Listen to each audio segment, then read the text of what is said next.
All right, I wasn't going to review this because I normally don't wait this long, but I finally saw Bad Trip. This thing is still #1 on Netflix, and there's so many things I want to talk about. Let's get into it. What is up, Flick fans? Welcome back to my channel. Bad Trip comes from one of the creators of Bad Grandpa and Jackass. We're going to talk about it today. I need you in the comments down below. Did you think this movie was funny? Have you seen it on Netflix this weekend? And do you like these kinds of films? Let's do it. So this movie follows two best friends on a cross-country road trip full of hilarious, inventive pranks, pulling its real-life audience into the mayhem. Stars Eric Andre, Tiffany Haddish, and Lil Rel Howery. I'm not going to say I'm back and forth on movies like this. I tend to gravitate towards something like a Borat, a Jackass, and even Bad Grandpa, which I thought was funny. Now, some of those movies could have used some work on the technical aspect of things and bringing it together to form a cohesive movie, and you go into something like the Impractical Jokers film, which I actually found that film really funny. I think those guys are hilarious.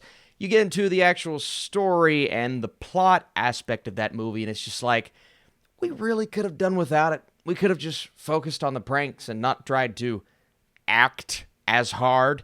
And one thing that Bad Trip does that I think is absolutely phenomenal is the fact that they integrate the prank-filled, fourth-wall-breaking madness into every single subplot and story aspect. They don't try to give us a story without giving us a prank. They don't try to fill our hearts with love and admiration for these characters without doing something to somebody in the process. And none of this is done in a disrespectful manner toward the person that they are pranking or bringing in on the joke. Now, some of the things that happens, let me tell you, this is not a family film. This is not a movie that you want to watch with your kids. Vice versa, it's not a film that you want to watch with your parents.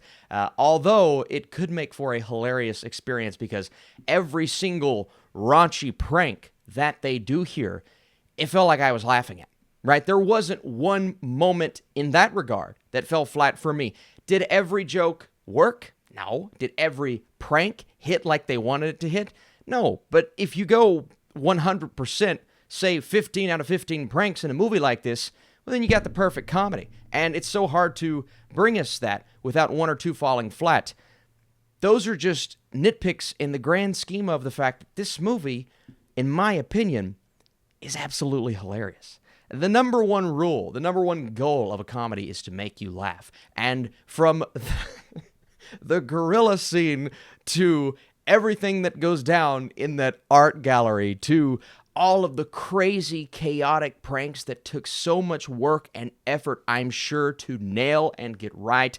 I'd love to see how many takes some of these moments had to go through. And we see at the end when the credits are rolling, we see kind of the behind the scenes. And this is something I'm always like, in love with a show or movie like this, getting to see what actually happened afterward. Approaching the person saying, hey, you're on a prank show, or hey, you're in a movie. We get to see those, and at that point, we're seeing that they are doing different takes and find out which reaction is the best. There's a moment when Eric Andre is in a bathtub, and he kind of comes to life after being asleep for a long time, and they did that take over and over and over with numerous different reactions, and we get to see a lot of those during the credits, and some of these moments in this film, I mean, they are just, from the outside looking in, if you don't understand the context of the film, they're ridiculous, but the goal of this movie is for Eric Andre's character to find the girl that he's always been in love with, but also he and Lil Rel Howery, they are kind of taking his sister's car. Tiffany Haddish plays Lil Rel's sister in this, and while they're going on this adventure, Tiffany Haddish is kind of going to all of the locations that they've been at and causing trouble because she just escaped, and we get to see that process. That was another hilarious joke. She escaped from prison, and these moments between these characters, and everyone does a phenomenal job. I like Eric Andre quite a bit. I'm not maybe as familiar as some hardcore fans of his, but he really commits to the emotion of this, and the person that he's in love with, she commits to the fact that everyone around them has to believe that they feel this distance from Eric Andre or this love for her. And some of these moments, especially, and really some of them are heartfelt, right?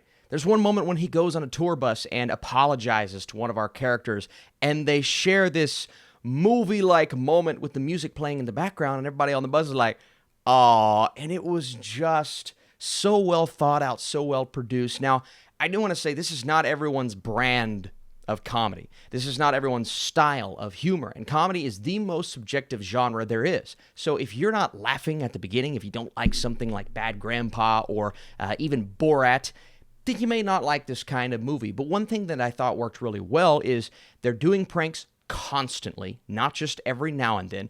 They're giving us a plot, but they know we don't care as much about the plot, so that's just their way of stringing these scenes together. But they also make sure that every joke, whether it be completely out there or not, is played as much as it can be for us to just sit back, enjoy, and laugh at it. And I really like that. In this kind of movie, it has to know what it is. There are moments when they come back in and do a voiceover, and it's kind of ADR over top of it, and you understand that they're not focused as much on the technical qualities, but in terms of the stunt work and some of the things that they do, I thought they did a great job with the technical qualities, and filmmaking is not prime focus. It's not at the center. It is whether or not you are laughing or not.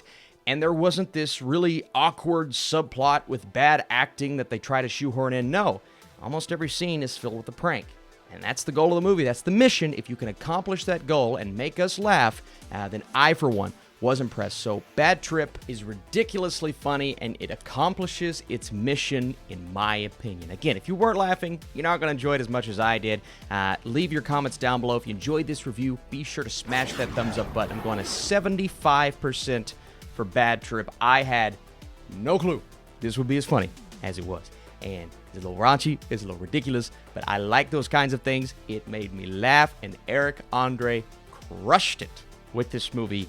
It's actually one I want to show my friends and watch again, so I'll definitely be watching again. I'll be logging it on Letterboxd. You guys are truly the best. Thanks for watching, and I'll see you later on this week, the Godzilla vs. Kong review.